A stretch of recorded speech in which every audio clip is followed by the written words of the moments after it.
today's episode, we're going to completely finish this car, kinda, with a little bit of a plot twist. There are a lot of moving pieces in today's video, so you're gonna wanna stay tuned for every single second of it, and at the very end, the last couple seconds, you guys will see what I'm saying. Before we get into today's video though, I wanna let you guys know that the merch pre-order for the Frank the Tank shirts is coming to an end early. It's going to end this Thursday, March 28th at 10 p.m. And in order to celebrate the merch pre-order coming to a close, I'm gonna be hosting a live stream that Thursday starting at 7 p.m. We're gonna go live from 7 p.m.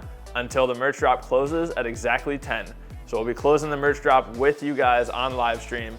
During the live stream, I'm going to be calling and FaceTiming people that place orders during the live stream. And I'm also gonna be doing 10 push-ups for every shirt ordered during the live stream. So definitely mark your calendars. Thursday, March 28th, 7 p.m. till 10 p.m. Come through, pick up a shirt, or just hang out, support the channel, and we're just gonna be goofing around, probably eating some food, maybe drinking some drinks, having some good time with the boys. So go pick up a shirt at the link in the description down below, www.earneverything.shop. Mark your calendars for the live stream, and let's get into this video. This one is a roller coaster, boys. Probably the most car-induced pain that I've experienced, maybe ever, potentially ever. Let's do it.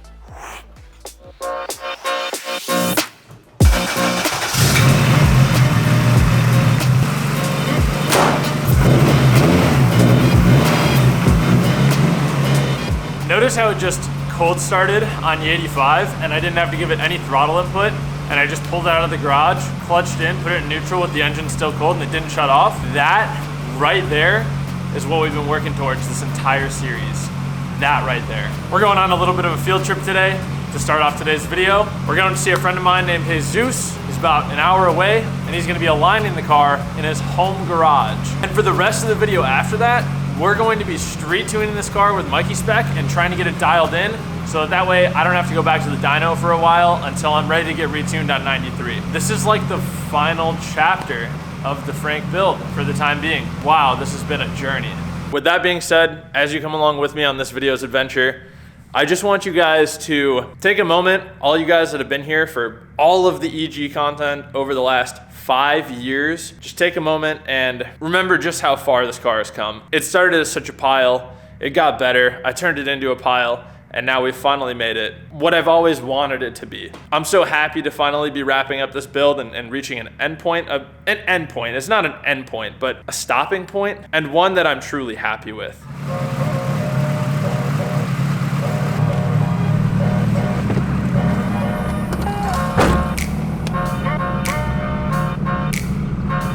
I just hit a little like baby pull off camera and I saw my battery light flashing on my dash. I've never seen that before, but I have a couple ideas why it's doing that. We'll address that when we get back from the alignment. I don't think it's anything crazy. I'm gonna try to hit a couple of small pulls here to see what happens on the way out there so we can send some vlogs to Mikey as well. I think he's probably gonna tell me to fix the battery voltage thing before he does anything, but we'll just get some data anyway, we might as well. Yeah, I mean, I'm seeing the battery voltage light flicker when boost starts coming on, and then I'm seeing the car lean out. So I'm 99% sure I know what's going on there. We're not gonna hit any more pulls until we get back to the boost cave.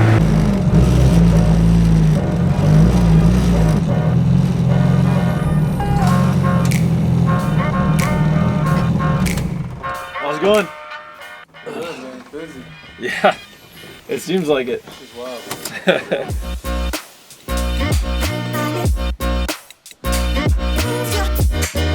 Alignment's done. I'm gonna take it out for a test drive. This is my friend Jesus. What's up? This is Jesus' garage. This is probably one of the coolest home garage setups I've ever seen, personally. Jesus with another absolute banger alignment on the EG. Specs ended up being -2 camber up front, about -1.7 in the rear, and a 1/16 of an inch towed out on each side of the front, so total tow out of about 1/8 of an inch. We're gonna drive home and I'll let you guys know how the alignment feels after, you know, a long distance of driving, but so far I'm super happy.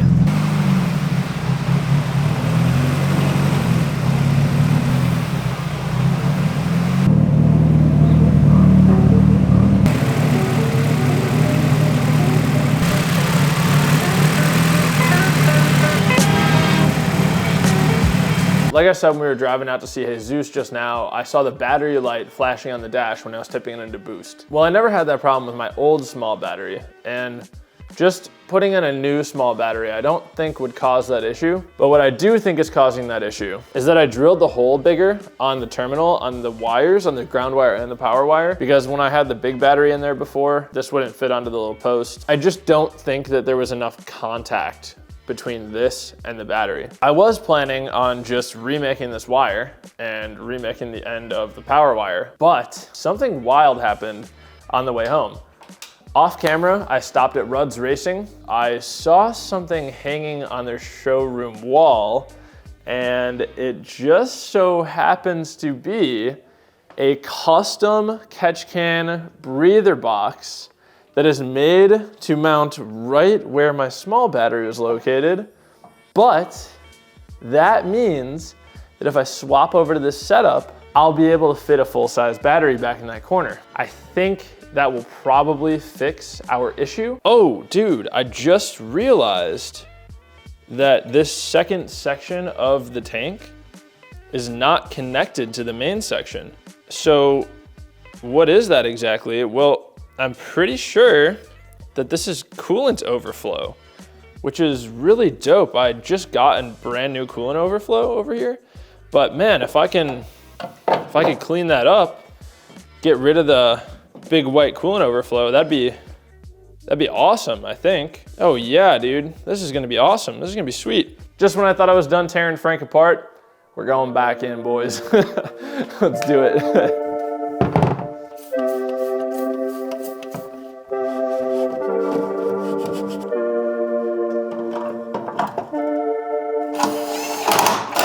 We'll transfer these filters onto here shortly.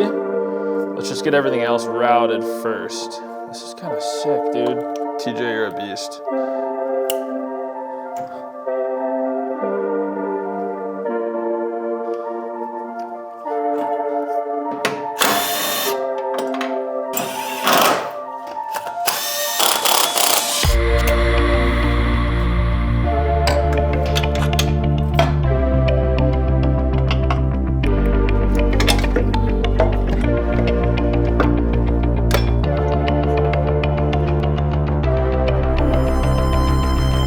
What's up, Jose? It's John.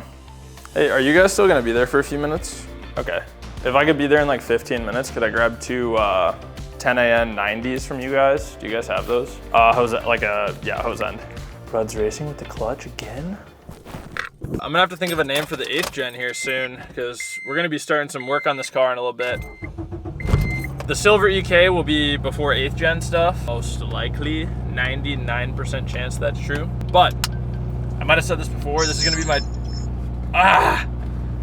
Recording started. No! I might have said this before, but this is gonna be my track car this summer. So we're gonna have a whole, maybe like 3, 4, 5 part series on turning this car into a track car / it'll stay dailyable, but it will be like very nicely trackable at the end of that series. So we're gonna have to think of a name for this car at the start of that series. Oh.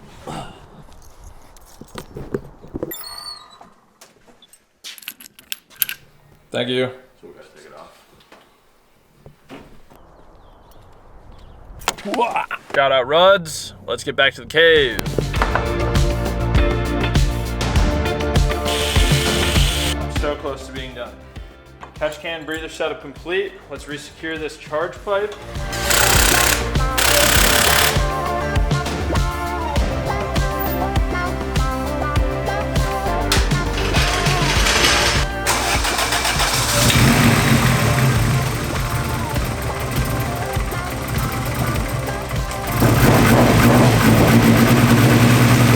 I'm gonna go ahead and skip forward to tomorrow because I'm late for dinner. I gotta get home, have some dinner, come back tomorrow, and you and me will take her out for a test drive. I'm really happy with how this looks though. God, that looks sick.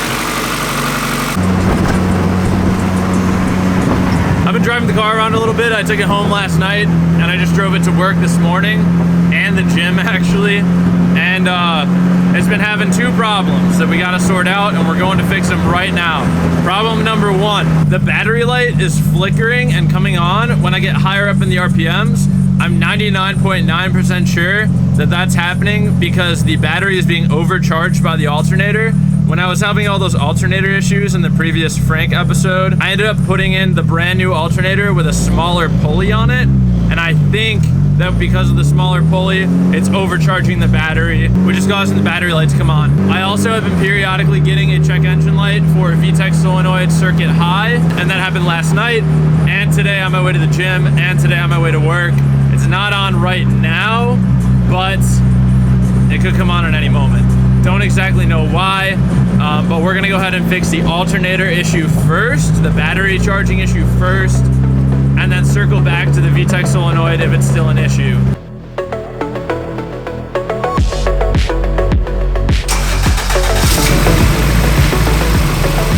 volts coming out of the alternator. That's a good sign. Alternator's good. We can go ahead and take this baby out for a rip. See if we get that battery light again. So just to clarify really quick, the original alternator that I thought was bad, that I replaced twice, has actually been good this entire time. So that's a dub. If anyone needs a brand new alternator, right here, let me know. It's supposedly for a V18 V1 LS. Battery being charged how it should. Right now, no VTEC solenoid check engine light. We'll see what happens there. Alternator, correct pulley. So let's take it for a drive. We gotta see if the battery light flashes, and we have to see if I can get into boost without it leaning out, and we have to see if that VTEC solenoid check engine light comes back on. If any of those three things go wrong, then we've got some more work on our hands. We're also gonna be data logging right now and sending the data over to Mikey, my tuner. He's gonna take a look for me, make sure everything looks safe. If it doesn't, he's gonna send back a revision. All right, I turned on the switch. Let's see what happens.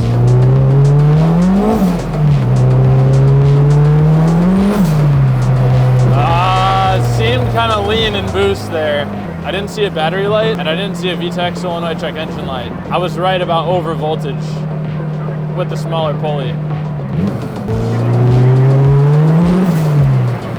I mean, man, I just saw 13 to 1 in boost. Let's go a little further. Let's get a couple more baby ones for Mikey, and then we'll head back and send him a log.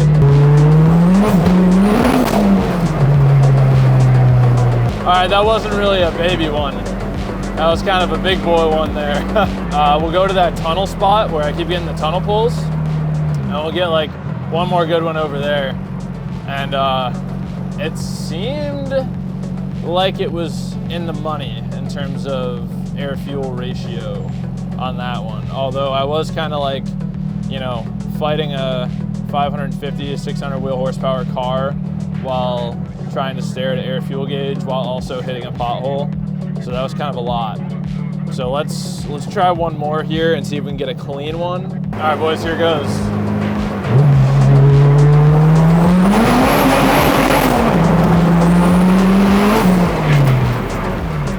Woo! Check engine light. Holy shit, dude, this thing is fast. That was terrifying. Wow, my heart's racing. Wow, what do you think the check engine light's for? I'll bet you $1 it's VTEC solenoid. It is VTEC solenoid valve circuit high voltage P2649, which is weird because this is a OBD1 car, OBD1 ECU, but it's throwing me a OBD2 code. But third gear felt pretty insane. Going into fourth, kind of broke up a little bit, and then obviously the check engine light. So let's go from here, boys. Got the old laptop pulled up. I'm very excited to send these to Mikey. We made about 21 pounds of boost there, and battery voltage looks pretty good. It's like 13.5, 14 volts throughout the pull, and my check engine light comes on at peak RPM. I redlined it in third gear, spun the tires, and check engine light came on. I'll let Mikey know that, and then you and me are going to fix the VTEC solenoid right now. Well, we're gonna probably replace it. We're just gonna do a dead, straight up replacement. And a rewire. That wire's blue, and that's ugly. And the wire could be bad. Rewire, replace VTEC solenoid, wait for updates from Mikey, go back out.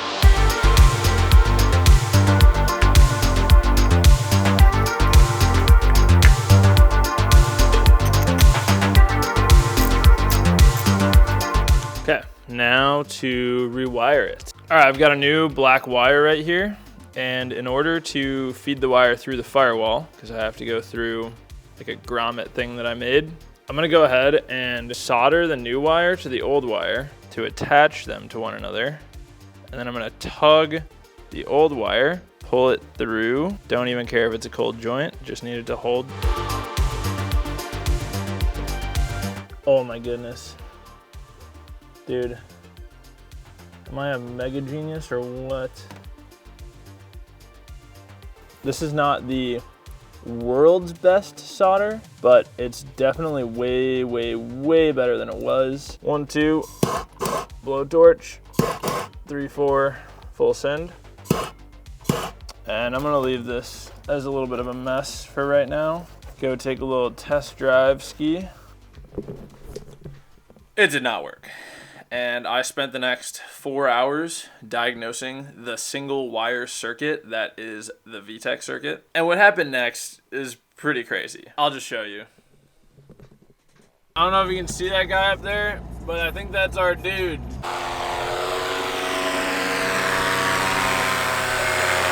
VTEC just hit, baby. What the heck? Out here with Hunter Tuned. Hello, hello. Absolutely saved the day. Thank you so much. Yeah, no problem, man. I was diagnosing last night until like 11:30, and I found that my ECU just isn't outputting VTEC signal. And with this series kind of coming to an end and being on a time crunch, Simon from Nomus Industries filled me in that Hunter may have an ECU that's prepped with Simon's coil unplug retrofit stuff. Yep. And S300. And Hunter's letting me borrow it so that we can get some logs done while I send my ECU out to Simon to be repaired. So, yeah. Man, thank you so much. Yeah, no problem, dude. Trust me, I've been there before and wanted to get a project done, so Absolutely. I know how it feels. Absolutely. Yeah, this has the pins in it, and then this is the coil unplug stuff. So. Yep. I haven't used it yet, but it's brand new from Simon's. It's a P28 because it's got the IC14 in it, so I would assume that it's cool. Yeah, okay. Sounds that would good. suck. You drive all the way here and then it does. I was actually thinking that earlier. I was like, man, I hope it's a VTEC ECU. Yeah, it definitely is. I don't really drive anything without VTEC. No, so it's okay. no problem. I just want to take a moment and say thank you again, seriously, to Hunter from Hunter Tuned. Absolutely saved the day here. I'm gonna leave a link in the description down below to his website where he sells Honda parts. He sells injectors, fuel rails, turbos, all kinds of different car parts, performance parts for Hondas. Link to Hunter Tune's website in the description down below. I kind of had this realization today. You know, you hear a lot of rappers say things like self-made, millionaire, I did this on my own, things like that. And it's like, it's not possible. It's not possible. For example, just to make this one YouTube video, I've already had help from Rudd's Racing, hooking her up with some AN fittings last minute, staying open late so I can come pick them up, hooking me up with a great deal on that breather box, Mikey for checking logs, Simon for helping me diagnose the ECU issue, Simon for hooking me up with Hunter Tuned for letting me borrow his ECU. Just in this one video alone, guys, so many people have helped. And so I guess the point here is set ambitious goals, because if your goals are big enough, there are people out there that are going to be willing to help you, and they're going to be excited to help you, because guess what? Everybody likes seeing driven people accomplish big goals. Thank you to Hunter Tuned for helping me again. You're the man. Flying in on a paramotor was just absolutely insane. And don't forget to put God first, boys. Let's get back to the cave. That was nuts. That was 2.5 hours each way just now, right after work. It is 10 p.m. and I went straight from work, and I'm now back here at the Boost Cave at 10 p.m., boys. We're about to slap the ECU in the car, load my tune onto it, and fire this car up and see if the check engine light is gone. I'm gonna just skip to this ECU being in the car and ready to start. I'll see you guys in like 0.2 seconds for you. So I just finished plugging it all in, and I loaded my tune onto the ECU, and the car won't start at all.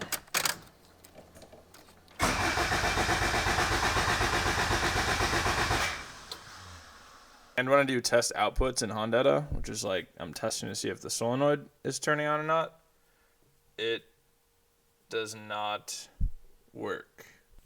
Well, last I spoke to you guys, it was 10 p.m. and it is now 1:12 in the morning. Needless to say, Hunter's ECU did not fix the problem, which is not Hunter's ECU's fault.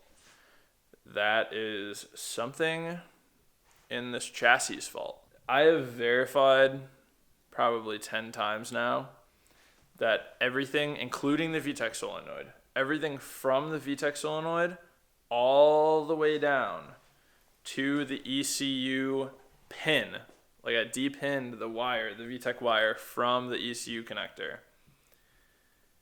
Like that whole wire, including the pin itself, all the way to the VTEC solenoid is fine. I've applied power to both ends of that wire. I've checked continuity on that entire circuit. I don't know what to say here. So the only solution that I've thought of at this point is Honda actually allows you to use a different pin in your ECU as your output. So I'm going to go ahead and repin the VTEC wire and use a relay to actuate the VTEC solenoid. But I need to go home and go to sleep. None of the auto parts stores are open right now anyway. And I'll catch you guys tomorrow morning. Yep, we are wiring VTEC to a relay. I'm about to show you guys how I wired in this relay. If you don't care and you don't want to sit through like 3 minutes of electrical jargon, feel free to use the chapters in either the video description or on the fast forward bar down below and skip to the test drive of this car tomorrow morning. I'm going to show you guys this very briefly here. I'm just going to like quickly explain the circuit. I'm not going to go in depth. It's going to be like very like surface level information here, but I'm going to make a YouTube short that's going to be really detailed, and I'm going to draw out the circuit diagram that I used and everything. It's going to be very detailed. So if you actually want to know how this works and like want to try to understand it, check out the YouTube short. I'll leave a link in the description down below. But for the sake of today's video, basically, I repinned the VTEC wire into pin A15, which is the AC compressor clutch 12-volt output. That wire runs to the relay, and I told Honda that our new VTEC output is pin A15 AC compressor clutch instead of the typical VTEC spool valve output. So we're no longer using the VTEC spool valve output. We just kind of leave that alone. I'm going to show you how I set this up in Honda in just a second. So now 12 volt comes out of there, goes to the relay. When the relay senses the 12 volt, it turns on, and it sends the 12 volt to the other side of the relay, which runs to the solenoid. So it's basically like ignore these two wires that I'm holding. Focus on just these two right here. Voltage comes out of here, goes into the relay, comes out of the relay into this wire, and to the solenoid. So it's essentially the same thing as before. It's like one wire. There's just now a relay in the middle. These other two wires I have spliced together. This is power and ground for the relay. And I have them soldered to a single switched power wire right here. It's a red wire that I soldered in, and I ran under the footwell and up directly to the ignition wire. So this is also just spliced into the yellow ignition wire. It's the, check it out. It's a big glob.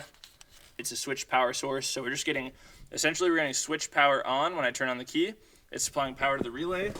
So that way the relay can run. The relay is grounded through whatever the switch power source in the ignition control module is grounded to. So as soon as the key is on, the relay is powered. And then whenever the ECU hits VTEC or thinks it's supposed to be hitting VTEC, it sends 12 volt through this wire, through the relay, and to the solenoid, which turns it on. And here's how I set that up in Honda. So here we are in Honda. You're going to come over to the VTEC tab of parameters. You're going to go ahead and disable the spool error check because we're no longer using the spool valve. So if you do not check this box, if you leave it unchecked, you'll immediately throw a check engine light for spool valve error, whatever, as soon as you turn the key on. So we want to check that box. We want to keep VTEC enabled. And then we come down here to enable additional VTEC outputs. You must use a relay. We then select whichever output we chose. I chose A15 air conditioning clutch. Then we click save, and then we upload it to the car. And then Honda will now tell the ECU to trigger VTEC using the AC clutch output from the ECU instead of the VTEC spool valve output from the ECU. Yeah, that's what I just went through. So I will see you guys tomorrow morning when it is hopefully nice out and we can take this car out for a rip, do some actual data logging, send a couple logs to Mikey, and see how this car is doing. And I broke down on the side of the road, and it is 30 degrees outside. Yep. Granny's coming to pick me up right now. I'm gonna have to fix this car on the side of the road. Well, here we are. Side of the road, swapping an alternator. I really thought we were done with these issues. I guess not. What a pile of shit this car is.